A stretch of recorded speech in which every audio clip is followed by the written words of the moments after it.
자, 우리 옆에 한 번 더 인사하실까요? 사랑합니다. 축복합니다. 네, 여러분, 사람의 마음을 움직이고 사람에게 많은 영향을 주는 것들이 있습니다. 그 중에 사람이 무엇을 바라보고 살아가는가에 따라서 영향을 받게 됩니다. 부모는 주로 자식을 바라봅니다. 또 아내는 남편을 주로 바라봅니다. 연인들은 서로를 바라봅니다. 물론 남편과 아내도 서로를 바라봅니다. 충성스러운 개는 주인을 바라보죠. 또 무엇을 바라보는가? 이것은 다른 말로 하면 어디에 관심을 갖고 있느냐 하는 말이 됩니다. 사람은 관심 있는 것을 바라보기 때문에 그렇죠. 주식에 많은 돈을 투자한 사람은 많은 시간을 주식의 그래프라든가 그 돈의 수치를 바라보게 됩니다. 안경점을 하는 사람은 주로 무엇을 바라볼까요? 사람을 볼 때 안경을 주로 봅니다. 미용실을 하는 우리 집사님은 머리를 많이 볼 겁니다. 옷장사를 하는 분들은 옷을 많이 봅니다. 왜 그걸 볼 수밖에 없냐 하면 관심이 있기 때문에 그렇습니다. 여러분, 사람이 눈이 복을 받아야 할 줄로 믿습니다. 지난번에도 말씀드렸습니다만 마태복음 11장에서 예수님께서 하신 일을 말씀하실 때 눈먼 자가 보게 된다. 이것이 주님이 하신 일이라 말씀했어요.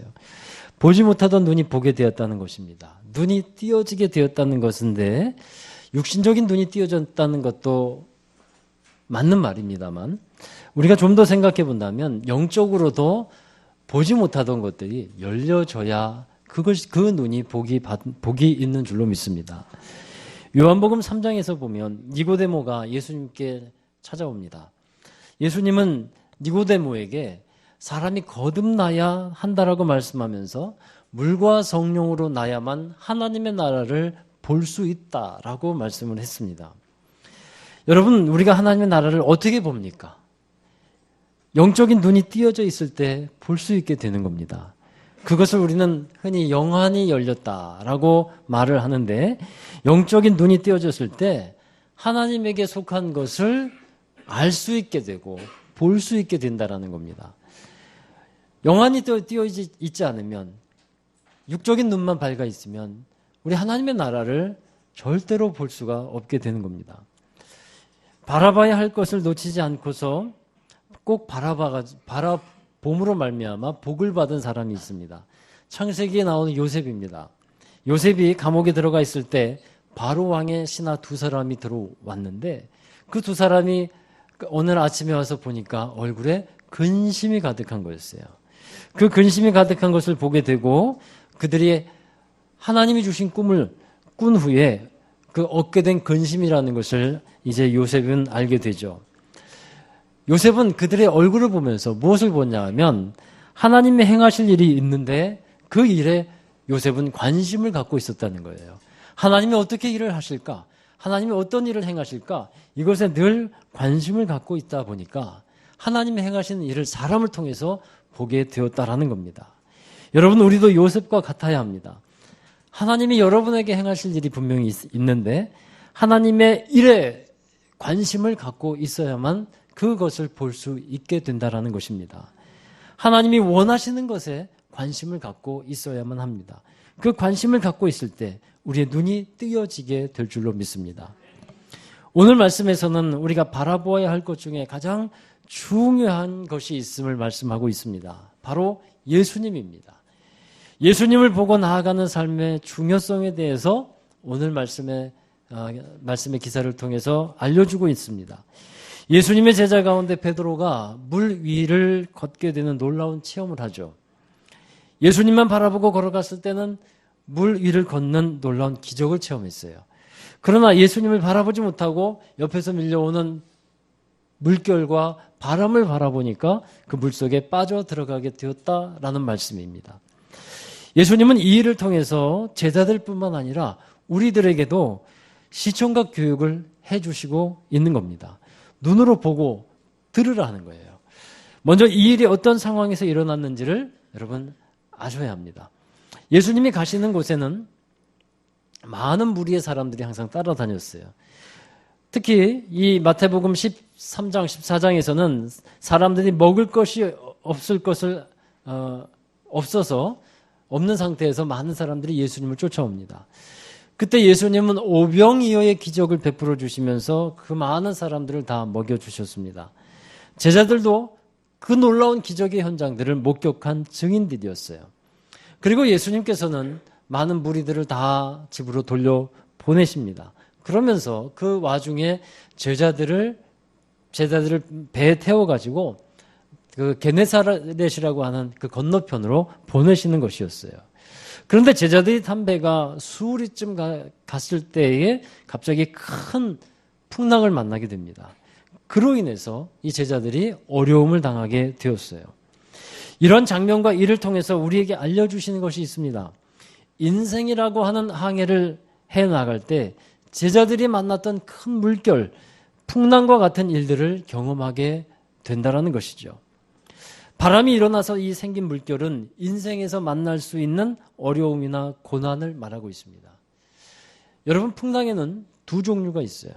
크게는 두 종류가 있어요. 첫 번째는 일반적으로 말하면 사람이 잘못으로 인해서 만나는 풍랑입니다. 불순종으로 인해서 만나는 풍랑이에요.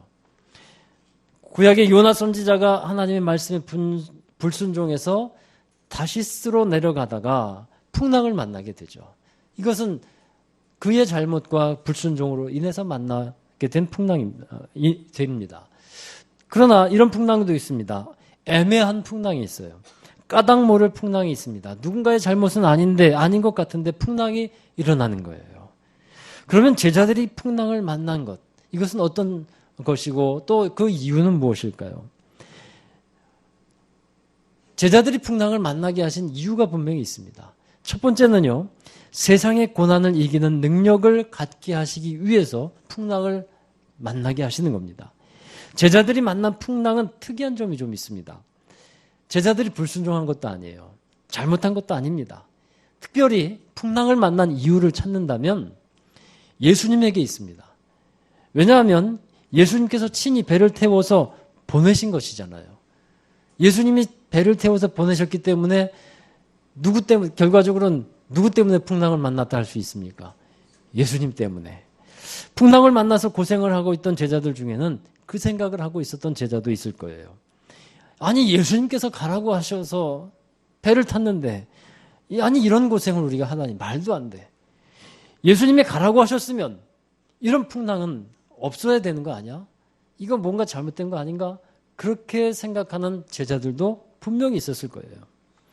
그러면 왜 예수님은 제자들이 풍랑을 만나는 그곳으로 제자들을 보내셨을까요? 그리고 예수님은 제자들이 풍랑 만날 것을 모르셨을까요? 아닙니다. 예수님은 제자들이 풍랑을 만날 것을 알고 계셨습니다. 오늘 말씀해 보면 예수님은 제자들을 보내시고 따로 혼자 산에 올라가셔서 기도를 하셨다라고 기록되어 있습니다. 그리고 마가복음 6장에 똑같은 그 사건이 기록이 되어 있는데 6장 45절에 보면 제자들이 괴롭게 노를 젓는 것을 예수님은 보고 계셨다라고 기록을 하고 있습니다.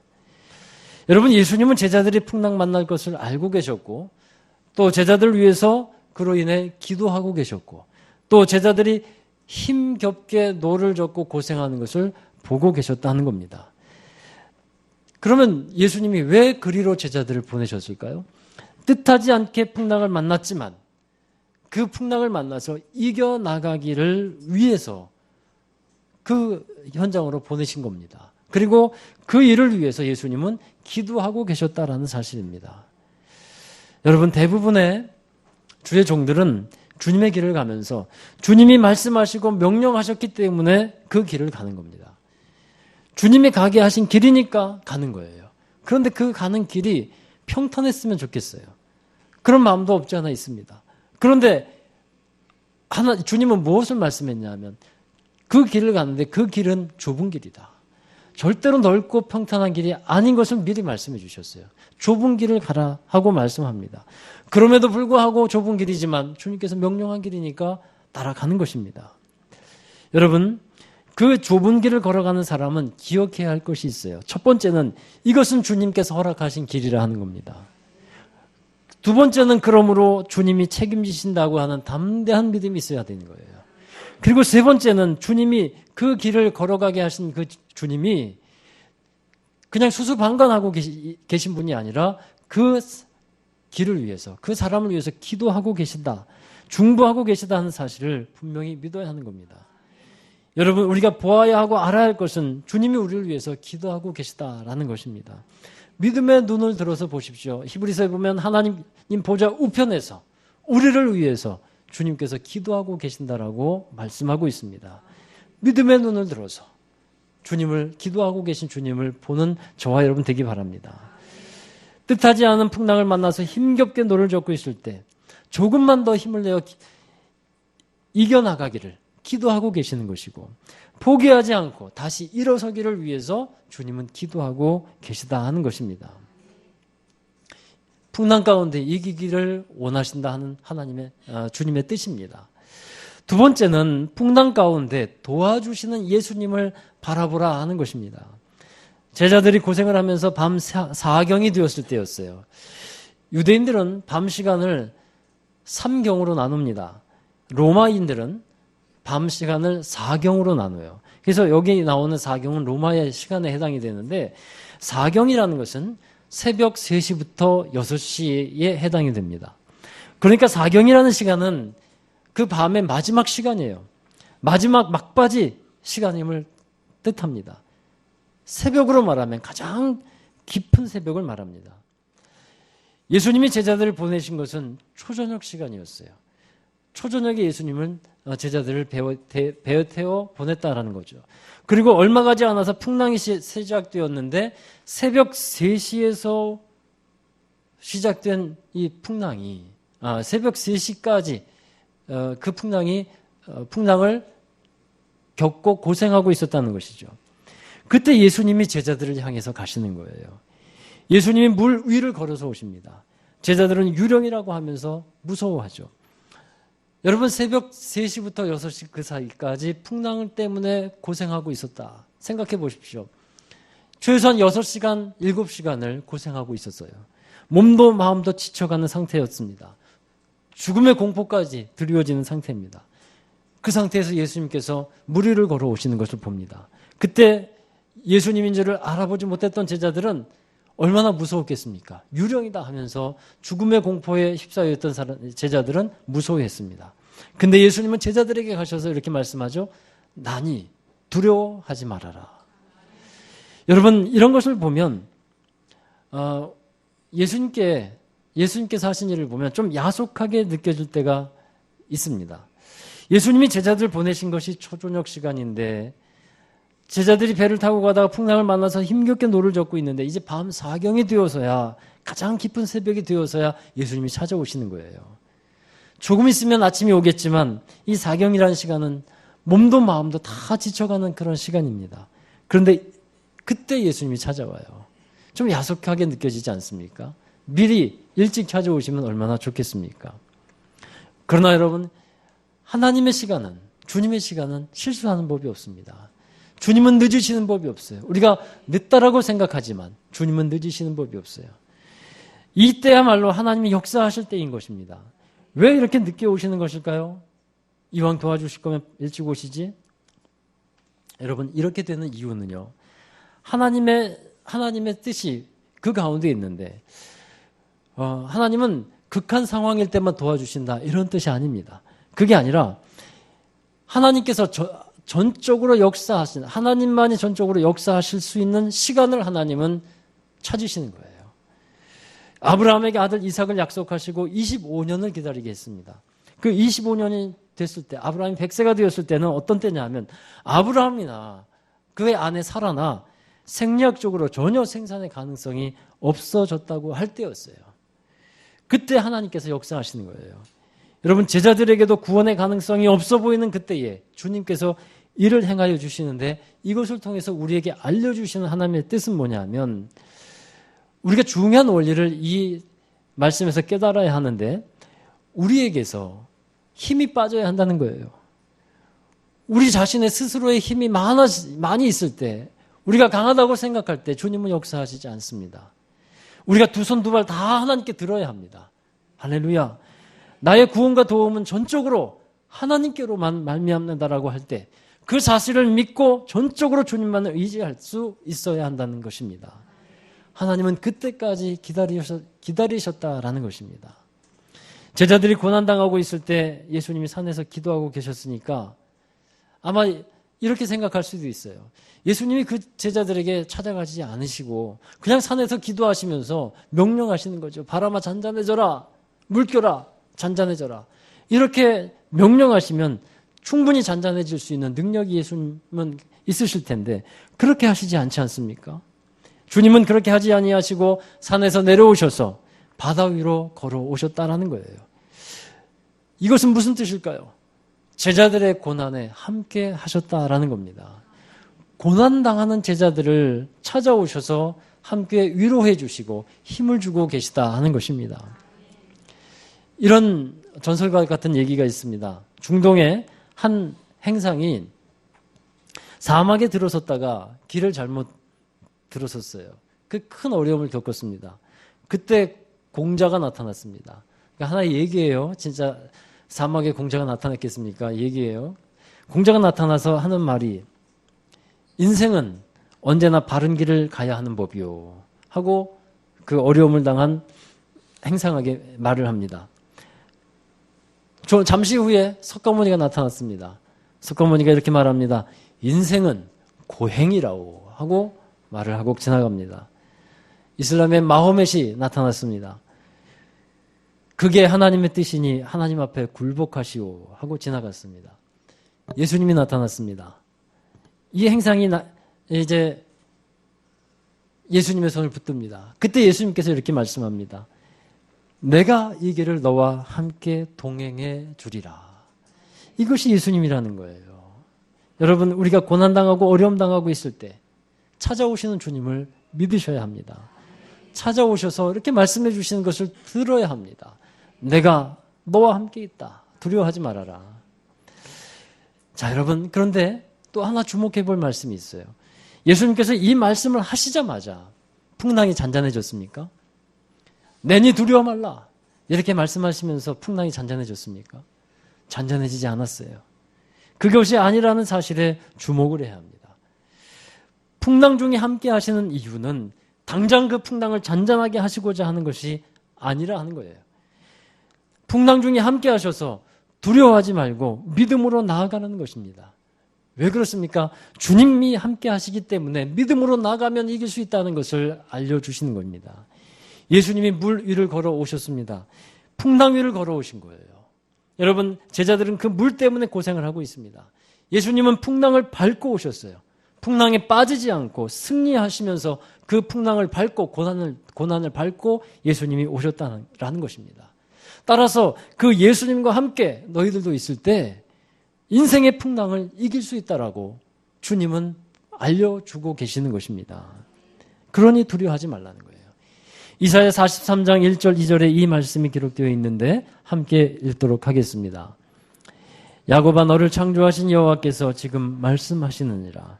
이스라엘아 너를 지으신 이가 말씀하시느니라. 너는 두려워하지 말라. 내가 너를 구속하였고 내가 너를 지명하여 불렀나니 너는 내 것이라. 내가 물 가운데로 지날 때에 내가 너와 함께 할 것이라. 강을 건널 때에 물이 너를 침몰하지 못할 것이며 내가 불 가운데로 지날 때에 타지도 아니할 것이요 불꽃이 너를 사르지도 못하리니. 아멘. 보십시오. 두려워 말고 놀라지 말라고 했습니다. 그런데 그러면서 물과 불을 없애주겠다라고 하시지 않았다라는 거예요. 물과 불이 뜻하는 것은 인생의 여러 시련과 고난을 뜻한다면 물과 불이 있을지라도 주님이 함께 하심으로 지켜주신다라고 말씀하고 있는 것입니다. 이기게 하신다는 거예요. 그러니 나니까 두려워하지 말아라 하고 주님께서 말씀하실 때 주님이 함께 하심을 믿음으로 받아들이는 여러분 되시기를 바랍니다. 세 번째로 오늘 말씀을 통해서 풍랑 가운데 예수님을 바라보게 하시는 것입니다. 예수님이 물 위를 걸어서 제자들에게 오자 제자들 중에 베드로가 아주 용감한 발언을 합니다. 만일 주님이시여든 나를 명하사 물 위로 오게 하소서. 여러분, 사람이 물 위를 걸어갈 수가 없습니다. 왜냐하면 그것은 자연 법칙을 어기는 것이죠. 그러나 이러한 성경의 기적들은 초자연적인 기적이고 역사들입니다. 그것은 주님이니까 그 일을 하실 수 있는 것이고, 자연 법칙을 거스르는 것들은 주님에게는 하실 수 있는 일이고 예외가 되는 일입니다. 그동안 여러 번 예수님이 행하신 놀라운 일들을 보면서 베드로는 이번에는 자신이 예수님이 행하시는 놀라운 그 일을 경험하기를 바랬어요. 여러분, 이런 마음을 갖는 것이 또 중요합니다. 주님이 하시는 일을 경험하고 싶어하는 열망이 우리에게 있어야 한다는 사실이에요. 12명의 제자들 가운데 누구만 무리를 걸어보고 싶다는 생각을 했습니까? 오직 베드로만요. 이런 특이한 생각, 또 적극적으로 정말 주님의 하시는 일에 함께 하고 싶어하는 그런 생각들 참 필요한 것입니다. 여러분, 수동적으로 있기보다는 적극적으로 나아가야 한다는 것이에요. 믿음의 일을 경험하기 위해서는 그런 책이 있는데 배 밖으로 나와야 한다는 것입니다. 자기의 정해놓은 그것에서 뛰쳐나올 수 있어야 한다는 것이죠. 예수님은 베드로에게 허락을 해주셔요. 와라, 오라 하고 허락을 해주십니다. 그리고 베드로는 배 밖으로 나와서 무리를 걸을 수 있게 됩니다. 여러분, 아무리 하고 싶은 일이 있다고 할지라도 제일 먼저 해야 되는 것은요, 주님의 허락을 구하는 거예요. 주님께서 오라 그래야 가는 것이죠. 베드로는 주님께서 오라고 명하셨기 때문에 무리를 걸을 수 있는 놀라운 경험을 하는 겁니다. 그런데 얼마 가지 않아서 물에 빠져들어가죠. 그 물에 빠져들어가는 이유를 분명하게 오늘 말씀은 알려주고 있습니다. 30절에 보니까 바람을 보고 무서워 빠져가는지라. 바람을 바라보았기 때문에 물에 빠져들어갔다라는 겁니다. 세상의 풍랑을 불러일으키는 바람을 바라보니까 그 풍랑과 고난 속에 빠져들어가고 있다라는 것입니다. 여러분, 베드로가 경험한 이 일을 통해서 주님이 우리에게 알려주시는 것은 무엇일까요? 풍랑을 이기고 밟고 오신 예수님이 계십니다. 주님은 오라 명령하셨을 때 주님의 말씀을 믿고 나아가니까 베드로도 풍랑을 이기고 밟으며 걸을 수 있었다는 거예요. 마찬가지로 우리에게도 주님께서 말씀하시는 것이 있다면 그 말씀을 믿고 나아갈 때 우리는 고난이라고 할지라도 그 고난을 밟고 이기고 나아가는 사람이 될 수 있다는 것입니다. 그러나 바람을 바라보고 풍랑을 보니까 이길 수 없더라는 거예요.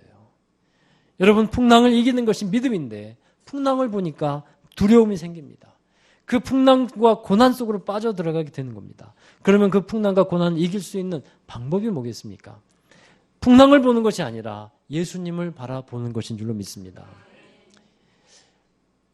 근처에 시화호에 가면 높은 전망대가 있습니다. 높이가 75m라고 합니다. 거기에 올라가 봤더니요, 바닥이 유리로 되어 있는 곳이 있습니다. 그 유리로 되어 있어서 거기를 걸어갈 수 있게 만들었어요. 그 밑에 보면 75m의 그 바닥이 까마득하게 내려 보이는데 굉장히 밑을 보면 현기증이 나고 무서움이 몰려옵니다. 근데 거기를 걸어가는 거예요. 여러분, 그런 곳을 걸어갈 수 있는 비결이 뭔지 아세요? 아래를 보면 안 됩니다. 물론 아래를 보고 용감하게 걸어가는 사람도 있지만 일반적으로 거기를 걸어갈 수 있는 방법은 아래를 보지 않고 자기가 걸어가야 할 곳을 바라보고 걸어가는 것입니다. 앞으로 보고 걸어가면 무서움을 이길 수 있다는 거예요. 여러분, 우리의 삶에서 뜻하지 않게 만나는 풍랑들이 있는데 그것을 무서워하지 않고 그것을 밟고 걸어갈 수 있는 비결은 예수님을 바라보고 걸어가는 것임을 꼭 믿으시길 바랍니다. 예수님에게 시선을 고정하면서 나아가는 겁니다. 히브리서 12장 2절에 기록되어 있습니다. 함께 있습니다. 믿음의 주요 또 온전케 하시는 예수를 바라보자. 아멘. 예수님을 바라보라. 풍랑을 이길 수 있는 것입니다. 그러면 예수님을 바라본다는 것에 더 구체적인 의미가 뭐겠습니까? 히브리서 3장 1절의 말씀입니다. 또 읽습니다. 그러므로 함께 하늘의 부르심을 받은 거룩한 형제들아, 우리가 믿는 도리의 사도이시며 대제사장이신 예수를 깊이 생각하라. 아멘. 예수님을 바라본다는 것의 구체적인 의미는 뭐냐면 예수님을 생각하는 거예요. 삶의 고난이 있을 때 고난을 이기신 십자가의 예수님을 생각하는 것입니다. 예수님을 묵상하면서 예수님이 함께 계심을 깨달아야 하고 또 예수님이 함께 하셔서 위로하고 계시며 일어나라 함께 가자 손을 내밀고 계시는 주님을 바라보고 함께 일어나는 것입니다. 여러분, 주님을 바라볼 때 승리할 수 있는 것입니다. 그 시선을 놓치면 안 되는 거예요. 예수님은 제자들이 고난당하고 있던 배에 마침내 올라타십니다. 그때야 비로소 풍랑이 그치게 되는 것입니다. 우리가 온전하게 주님을 영접하고 의지하면 예수님이 모든 주도권을 갖게 되고, 그때 주님께서 행하실 때, 모든 주도권을 갖고 행하실 때 삶의 풍랑이 사라지게 된다는 사실이에요. 왜 풍랑이 있냐면 맡기지 못하기 때문에 풍랑이 있는 거예요. 맡기지 못하기 때문에, 내려놓지 못하기 때문에 쉼을 얻지 못하는 거예요. 오라 내가 너희를 쉬게 하리라. 주님은 분명히 마태복음 11장에서 말씀하고 있습니다. 근데 맡기지 못하니까, 내려놓지 못하니까 풍랑이 있고 쉼이 없는 것입니다. 사랑하는 여러분, 우리에게 삶의 평안을 주시고 모든 고난도 잔잔케 하시는 주님이 있음을 믿고 그 주님을 온전히 영접하시고 주님에게 모든 것을 내어 맡기는 여러분 되시기를 주의 이름으로 축원합니다. 여러분, 우리가 무엇을 바라보고 있습니까? 여러분, 무엇을 바라보면서 살아가야겠습니까? 예수 그리스도를 바라보십시오. 예수 그리스도를 생각하시기 바랍니다. 세상을 보며 문제를 보며 그렇게 살아가면 믿음이 적은 상태로 머물러 있을 수밖에 없어요. 여러분, 믿음이라는 것은 주님을 바라보는 겁니다. 어릴 적에 제가 육상을 조금 배운 적이 있는데 육상 선생님이 알려주신 것이 있어요. 달릴 때에 꼬린 지점을 꼭 바라보라는 거예요. 달리기를 하다가 자꾸 옆에 주자를 바라보고 사람들을 바라보면 코스를 이탈해가지고 실격 처리가 되기 쉽다는 거죠. 그렇습니다. 우리가 예수님을 바라보지 못하면 삶의 중심을 이탈해버리기 쉽습니다. 똑바로 걸을 수가 없어요. 여러분, 술에 취해가지고 비틀비틀 거리는 사람처럼 주님을 바라보지 못하면 자꾸 다른 길로 나아가게 되는 겁니다. 예수 그리스도를 바라보며 사는 여러분 되기 바랍니다. 그렇게 주님을 바라보고 믿으면 놀라운 능력을 경험하며 삶의 풍랑을 밟고 걷는, 이기고 살아가는 저와 여러분 되기를 다시 한번 주의 이름으로 축원합니다. 기도하겠습니다. 감사하신 아버지 하나님, 우리에게 이길 힘을 주시는 주님 찬양합니다.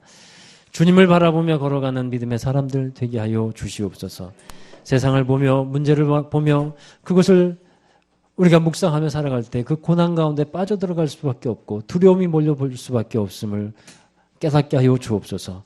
그러므로 두려움을 이기는 것이 믿음인데 믿음은 주님을 바라보고 주님을 생각하는 것임을 꼭 기억하게 하여 주셔서 우리의 삶의 모든 일들마다 주님 생각하며 승리하는 우리 모두가 되게 하여 주옵소서. 풍랑을 밟고 오신 예수님, 우리도 풍랑을 밟고 주님과 함께 승리하는 놀라운 기쁨을 맛보게 해 주옵소서. 예수님의 이름으로 기도하옵나이다. 아멘. 우리 다 함께 자리에서 일어나셔서 결단의 찬송, 파송의 찬양 부르겠습니다. 똑바로 보고 싶어요 라는 찬양입니다. 똑바로 걷고 싶어요 라는 찬양입니다. 그렇습니다. 우리가 주님 바라보며 똑바로 보고 또 주님 바라보며 똑바로 걸어야겠습니다. 흔들림에 걷지 않고 주님이 원하시는 길을 우리 힘껏 나아가게 되기를 바랍니다.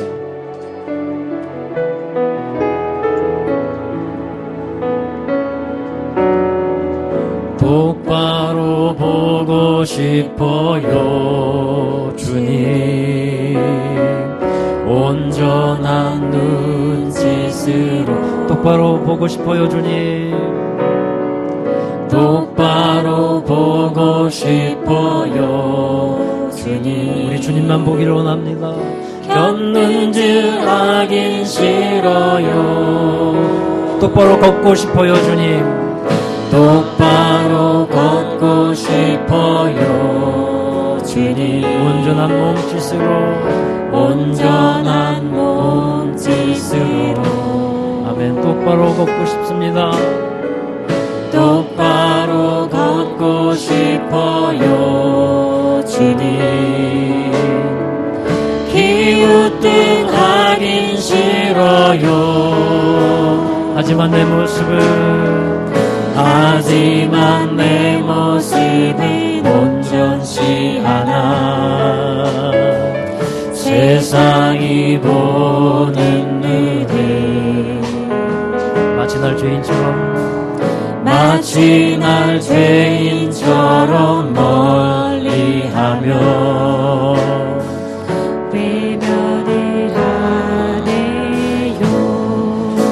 이 낮은 자를 통하여 주님 이 낮은 자를 통하여 어디에 쓰시려고 어디에 쓰시려고 이렇게 초라한 모습으로 만들어 놓으셨나요? 우리 주님 사랑하며 당신께 드릴 것은 주님 이 마음 받아 주시옵소서. 사모하는 이 마음들 이 생명도 달라시며 십자가에 못 했으니 헐뿐인 육신 속에 참빛을 심게 하시고 다시 뿐인 세상 속에 미랄로 섞게 하소서. 우리 함께 기도하기로 원합니다. 하나님 똑바로 걷기로 원합니다. 똑바로 보기로 원합니다. 주님 바라보고 주님 이 세상에서 정말 주님 빛을 드러내고 참된 미랄의 삶을 살아가며 살리는 삶을 살아가고 정말 주님께서 기뻐하시는 삶을 살아가기로 원합니다. 우리가 주님 바라보지 못함으로 흔들렸고 주님 바라보지 못하고 걸음으로 딴 길로 갔습니다. 이 시간에 다시 한번 우리의 마음과 우리의 시선과 우리의 생각을 주님께 고정하고 정말 주님 원하시는 길로 똑바로 걷기를 원합니다. 고난이라도 밟고 지나가고 이기고 나아가는 믿음의 사람 되기를 원합니다. 우리 한번 우리 마음을 다시 한번 주님께 고정하며 하나님 세상에서 주님 바라보며 승리하기를 원합니다. 우리의 삶에 여러 가지 고난과 고통이 있지만 그 모든 것 주님 바라보며 승리하기를 원합니다. 우리 함께 통성으로 기도하겠습니다. 거룩하신 아버지 하나님 감사합니다. 하나님 이 시간에 우리에게 허락하신 주님의 귀한 믿음 감사를 드립니다. 주님께서 허락하신 믿음 가지고 주님 바라보며 나아가게 하여 주시옵소서. 주님 우리의 삶이 정말 주님만을 바라보며 나아가는 삶이 되기를 원합니다. 흔들리지 않게 하여 주시옵소서.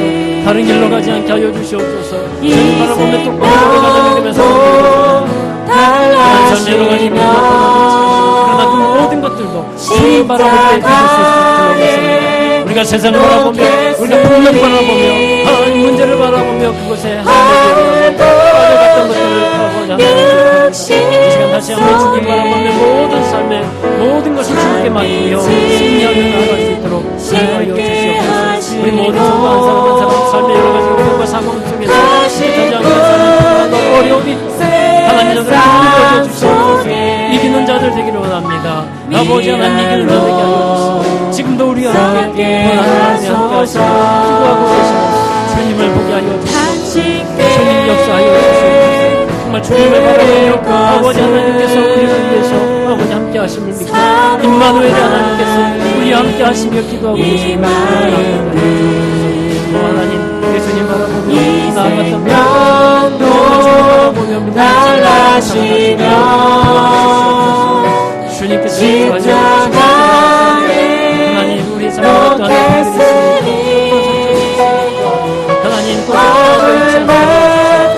어떠한 육신 속에 참빛을 심게 하시고 주님 역사해 주실 줄 믿습니다. 다시 꾸린 세상 속에 미랄로 섞게 하소서. 아버지 하나님 감사합니다. 때로는 우리 삶에 여러 가지 뜻하지 않은 일들이 생겨나고 어려움들이 있을 때가 있습니다. 하나님 제자들이 타고 가던 배에 풍랑이 있었지만 그러나 주님께서 찾아오셔서 이기게 하시고 또 이기는 방법을 알려주심을 감사를 드립니다. 우리가 세상 바라봄으로 문제를 바라봄으로 주님 바라보지 못함으로 하나님 그 고난과 아픔을 이기지 못했음을 기억하게 하여 주시옵소서. 깨닫게 하여 주옵소서. 이제부터는 어떠한 상황 속에서도 주님만 바라보며 승리할 수 있도록 우리의 마음과 생각을 주님께 고정케 하여 주시고, 정말 어떠한 상황에서도 주님의 위로하심을 붙들고 일어나 걷는 믿음의 사람들이 되게 하여 주시옵소서. 하나님, 우리에게 믿음을 더하여 주시기를 원합니다. 그리하여 어떤 문제든 어떤 아픔이든 그곳에 빠져있지 아니하고 일어나 걷고 뛰며 정말 주님을 찬양하는 모든 믿음의 사람들, 승리하는 사람들 되게 하여 주옵소서. 하나님, 특별히 삶의 여러 가지 아픔과 고난이 있는 성도들을 기억해 주시고 하나님, 그들을 사랑해 주시며 위로해 주시기를 간절히 원합니다. 하나님, 그 아픔에서 속히 치유되게 하여 주시옵시고, 더욱더 하나님께서 모든 악한 것들도 바꾸어 선함을 이루어 가시는 하나님의 놀라운 역사를 그들도 경험케 하여 주옵소서. 주님께서 그 배에 올라타셨을 때 평강의 그 상황이 이루어졌던 것처럼 주님을 온전히 영접하며 모든 주권을 주님께 맡길 때 주님께서 이루어 주신 놀라운 평강을 맛보게 하여 주옵소서. 하나님, 우리 모든 성도들의 삶을 기억해 주시고 삶 속에서 일하는 모든 것 위에 성령의 능력으로 함께 해 주시옵소서. 잘 되어지는 역사가 있게 하여 주시옵소서. 좋은 믿음의 사람들 붙여주시고 좋은 이제 하나님 소산의 축복을 허락해 주시며 일하는 능력을 더하여 주시옵시고 주님이 주시는 기쁨과 가정의 큰 은혜와 기쁨을 허락해 주시옵소서. 우리 자녀들이 잘 되어지는 역사가 있게 하여 주셔서 하나님 나라에 귀하게 쓰임받는 우리 자녀들이 되게 하여 주옵소서. 우리 교회가 모두 한마음 한뜻으로 주님의 사명을 잘 감당하는 교회가 되도록 축복해 주옵소서. 이제는 우리 구주